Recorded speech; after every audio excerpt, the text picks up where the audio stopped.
Hi, everybody. My name is Andrew Shikiar. I'm the Executive Director and Chief Marketing Officer at FIDO Alliance, and I'd like to thank you for joining us today for our first ever Authenticate Virtual Summit.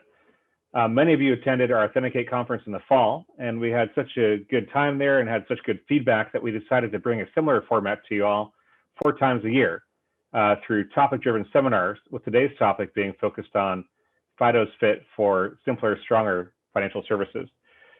Before getting started, I'd like to thank all of our sponsors for today's event, including our signature sponsors, Visa and StrongKey. You can learn about all of our sponsors on the event website at authenticatecon.com. So let's get into it. You know, here we are, just about a year since the COVID lockdown, which of course feels like a decade.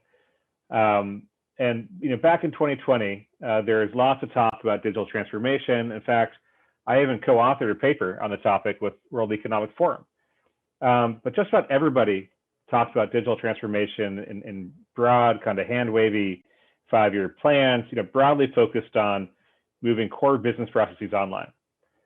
These are noble and important goals, but you know, perhaps there's more buzz than merit. But then, of course, COVID hit. And all of a sudden, these 5-year plans were compressed into 5 months. Enabling a secure workforce, a secure and remote workforce, was no longer a luxury, but a necessity. That 20% of your banking customers who still did business in branch, they suddenly had to be protected quickly, securely, and easily. And of course, it's not only businesses that took note of this, but hackers did as well. They saw this as a massive opportunity and a huge, soft, unprotected target of enterprises and consumers alike. You had workers who never worked remotely suddenly accessing system resources from their living rooms. And you had customers who didn't really know much about online services trying to do things online. In fact, there are many scams targeted at these most vulnerable and most valuable segments. And of course, being targeted by hackers is nothing new for financial services. And COVID only accelerated this. As you can see here, there's over a 230% growth in attacks against financial services institutions between February and April of last year. And the average cost, for a successful attack is nearly $20 million. So the stakes here are quite high. And the fact of the matter is, I could probably spend this entire conversation with you with slide after slide with data like this. But at the end of the day, the vast majority of these statistics and the vast majority of these problems come down to fundamental truth, which is that we're trying to run a hyper-connected economy, a network society, on an authentication model that simply is not fit for purpose. And that, of course, is our dependence on passwords. We all know the problems of passwords that we can relate to as consumers, as users, as people who do home IT for our parents or our aunts and uncles or grandparents, whatever it might be. We also understand it perhaps as CISOs or security leads. The fundamental issue here is that passwords sit on a server and are wildly susceptible to being stolen or otherwise manipulated. Anything on a server can and will be stolen eventually. SMS OTP, right? SMS and OTPs are certainly better than passwords alone. But by the same token, what's worse than one password is 2 passwords and one you need to juggle between devices. And at the end of the day, SMS and OTPs, these are still shared secrets that sit on a server and can, quite trivially actually be manipulated through man-in-the-middle or other replay attacks. In fact, there's around a 27% success rate or failure rate, depending how you look at it, in phishing SMS OTP credentials as part of a phishing attack.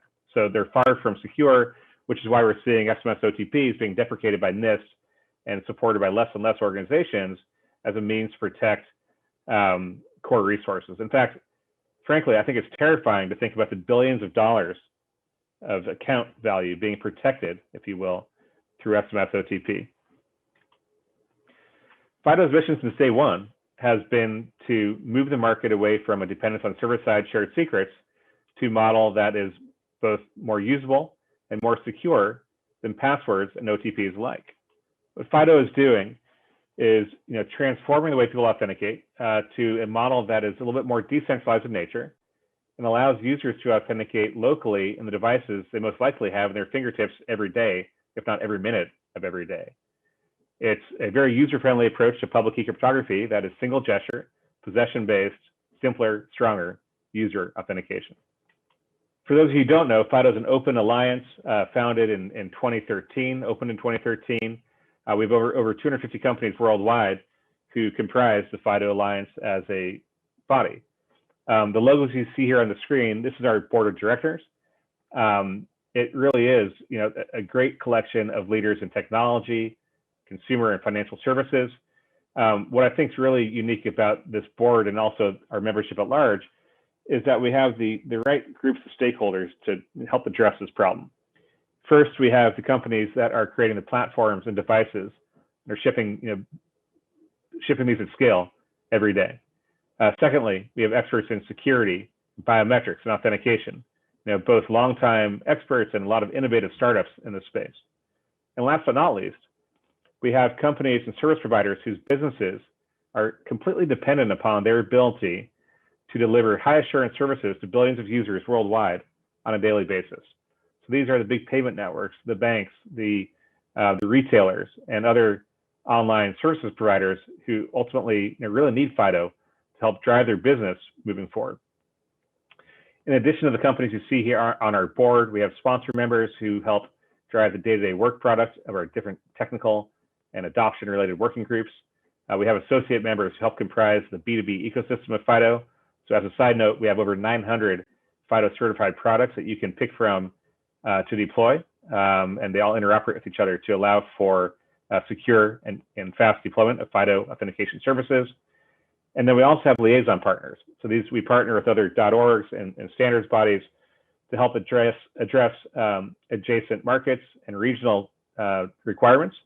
Some very pertinent examples of this include a liaison partnership with EMVCo and W3C, who we work with to address things like secure and strong payments and web payments through close coordination with those groups. There are many use cases for FIDO in financial services. I'd say they roughly fall into these three broad categories. First, protecting online accounts. If FIDO did nothing else than protect against account takeovers, which we do, I think we'd be very successful. Right? So FIDO has proven to be unphishable and a very superior means of providing stronger protection for online accounts. Secondly, we want to create simpler sign-in experiences. Right? Our tagline is simpler, stronger authentication. If there's one thing the industry has seen is that the more complex the approach is for MFA, the less likely someone is to stick with it. Right? So often rates decline with complexity. So for people to keep using strong authentication, it needs to be easy and single gesture, which is the core of FIDO's approach. And lastly, a third imperative is around complying with regulation and new trends around open banking. Right? So FIDO has been very closely engaged with the SCA, strong customer authentication activity in Europe. We feel like FIDO has a very elegant single gesture approach to address the SCA requirements in PSD2. But open banking isn't limited to Europe. Right? We see a lot of open banking activity in Asia and the Americas, where many of these systems are being protected and secured with FIDO authentication.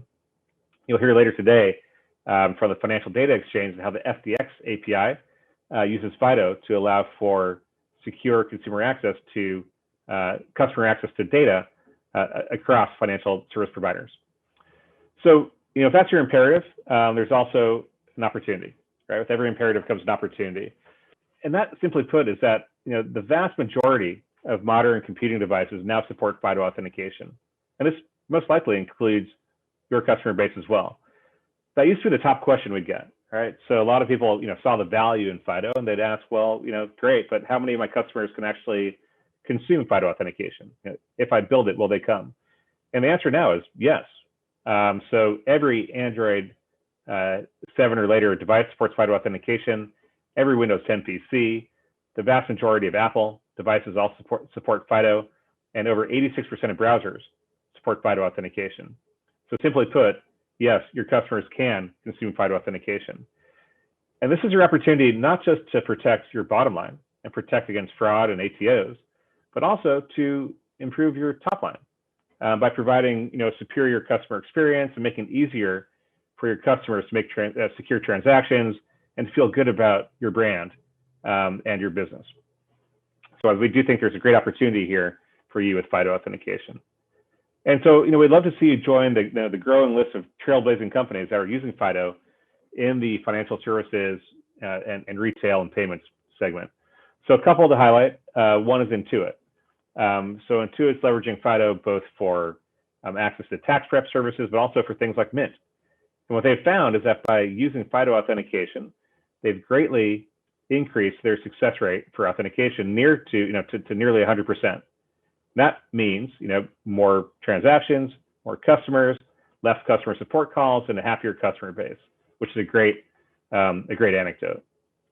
Another example is eBay. So if you go to ebay.com, that will give you a hands-on experience of using FIDO authentication. Simply log on with any web browser on a Windows PC or a Mac device or a Android handset, and you'll see how eBay prompts you to use a platform authenticator rather than your password. So that means either a biometric on the device or a local PIN. However you unlock your device, you can now use the same method to log into eBay.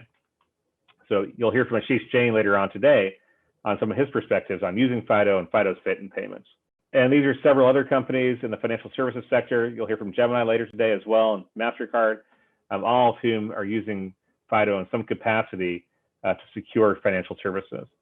And beyond financial services, we're seeing FIDO leverage in a wide array of industries and use cases across borders, across market segments. And frankly, this list of companies is harder to keep up with than anything else, which is a great problem for us to have. FIDO as a body is also vested in your success. Just as FIDO's members have been vested in driving FIDO's vision and outputs for the past several years.